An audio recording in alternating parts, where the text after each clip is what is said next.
So the Senate passes this bill last night, and now it's being debated, and it's headed to the House for a deadline of tomorrow. This is the $9 billion rescissions package. Look, is it a lot of money? No, not really in the grand scheme of how much money we spend as a country, but it's a very important step. It dumps some key components of Democrat leverage that we know were, let's just say, less than accountable or maybe even poorly utilized. Look, USAID that gets most of the funding axe here. In fact, it's $8.3 billion of that cuts in the bill, which is awesome because, $1 billion of that was going to the UN Human Rights Council, which is ridiculous considering who were the members on the UN Listen to this. China. Okay, they imprisoned Uyghur Muslims and welded apartment complex doors shut during COVID. Cuba, Iran, that was not actually a member, but it chaired the 2023 UN Human Rights Social Forum, which is a complete joke. Russia was until 2022. Sudan was actually on it, who waged war in Darfur. There's a few others that are questionable on there. Those are not exactly countries that I see as a beacon of human rights, so I'm glad that billion or so dollars is defunded. The fact that they needed actually to bring in J.D. Vance for the tie-breaking vote on this is so shocking to me. Anyway, in that also there's another $2.5 billion in their development assistance, which was part of funding clean drinking water that USAID said they were doing. But if you saw our episode on this about, like a year ago, we showed you that it was costing the government more than 25 times as much as it was costing the same people in a private nonprofit to drill a well. Someone laid this out perfectly on X, and we actually checked these numbers. He said a well cost $10,000, which we showed to build in Kenya. 100 wells, max $3 million. 100 wells gave 500,000 people water, which comes out to about $6 per person. Kenya has 53.1 million people. $320 million should have been what it cost to give everybody in Kenya water, but since 2010, Kenya has received more than 25 times that, $24 billion in foreign aid, enough to solve the problem 50 times over, and yet 40% of Kenya still doesn't have clean drinking water. Clearly the aid ain't working, pal. Nixed. Mostly because the bulk of that aid wasn't even going to the people it was intended for. There is nothing to be proud of when 90%, according to Samantha Powers, is not even making it to the people to whom it was promised. So I lose absolutely no sleep at all over basically all the cuts to USAID. But the thing that I actually applaud, probably more than anything, the cuts to the Corporation for Public Broadcasting, being a broadcaster myself. This is the parent company for NPR and CBS. They're losing, or they were getting, $1.1 billion and no longer the Democrats' mouthpiece. NPR, unfortunately, has become really just a propaganda voice for the left. So weird. It turns out when you dedicate your platform to liberal ideology, when you make most of your editorial turning a blind eye to the fact that we had a president that was basically a vegetable, then blindly supporting his selected, not elected, replacement, Kamala, and then bashing Trump. Weird how when he wins, he might not want to give you any money anymore. I mean, are you surprised by this? Apparently they are. The extremely biased and dense CEO of NPR has been in some weird delusional damage control trying to say, no, we're not biased. As far as the accusations that we're biased, I would stand up and say, please show me a story that concerns you, because we want to know and we want to bring that conversation back to our newsroom. No, you don't. You are so biased. I said yesterday, NPR has zero, zip, nada, no Republicans in their newsroom to the nearly 100 Democrats.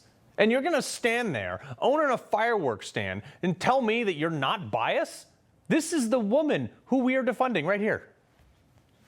Our reverence for the truth might be a distraction that's getting in the way of finding common ground and getting things done.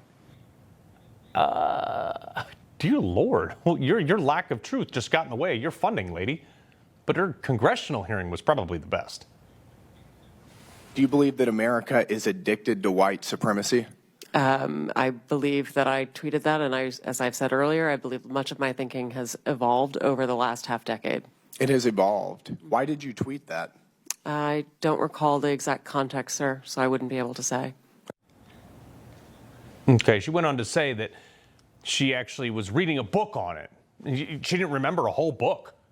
It must have been a real page turner. Or you didn't actually believe those things and you were just virtue signaling and lying about it, by the way, in hopes of some ascension to the peak of the mountain of white guilt culture. Oh, I'm sorry, Congressman, I forgot how racist and woke I am. My bad. By the way, please keep my funding going. Nope, I don't think we will. This is, in fact, exactly why you're getting defunded. Because even when you're confronted with the fact that you are wrong and your point of view is total trash, you can't see past your own smugness. There is no salvaging this culture of elitist mindset. Just delete this line item and move on. Oh, Carl, these are people's jobs. Well, look, they should have thought about that when they were dunking on the entire political party that turned out to be the majority of the country. You don't get to come into my kitchen, kick my dog, drink the milk out of my fridge, and then ask me to subsidize your taxi ride home. Bye-bye. Some senators, though, they dissented over this vote. One lib, Chuck Schumer, falling back to the, oh, people will die. Now, when a hurricane makes landfall, people need immediate, up-to-date alerts to stay safe. And sometimes, all too often, public broadcasting is the only way for people to hear what's going on. It's a matter of life and death. Yeah. Now do FEMA, who literally skipped over Trump supporters' homes after the hurricane in North Carolina. No comment there, Chucky? Because that wasn't bad for anyone's health, right? First off, no one's going to die because they cut their NPR opinion radio. And selling it that way is like super disingenuous. By the way, if you're listening to NPR in an emergency, you should be airlifted for a CAT scan because there's actually a dedicated frequency that is pre-programmed into most AM/FM radios. Newsmax actually sells one of these called WX. It's a weather, which is a streaming broadcast of weather to your local or to your locale with emergency messaging. Look, it's also funded by NOAA. It's not subject to the cuts proposed in next year either, and it's definitely not subject to the cuts proposed now. Look, if you think your product is so great, lady, that it's like, I guess, so necessary, go do it on your own, like everyone else in the media industry. Look, we come in every day. We have to produce a product that people like enough to keep that viewer so people want to advertise on our network during our commercial breaks. I tell my staff all the time, look, it costs a ton of money for advertisers on this network. Is the information that we are producing giving the viewer that value during the segments on either side of those commercials? Valid question, but this is what happens when you get government money. You don't have to compete for your ratings because you're just funded. It's like guaranteed. Like almost all government funding. It's not tied to any measure of success. If the VA has millions of unsatisfied veterans, no one gets fired, or very rarely does anybody get fired. And most times they actually go to Congress and say, oh, we need more money to fix the problem that they almost never fix. If the DMV gives you crap service and you wait around and still can't get what you need, they don't lose any funding.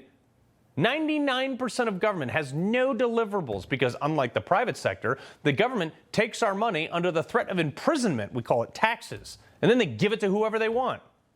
It's the opposite of the private sector. The worse they do, the more money they get. NPR is no different. So, Catherine Mayer, the CEO of NPR, with your over $700,000 partially government-funded salary, if your network's so vital and so star-spangled awesome, should do fine without my tax dollars, right? America's done funding you. He loves the Constitution. He fights for what's right.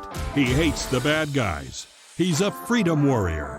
He's your freedom warrior. Watch Carl Higbie every weekday on Newsmax.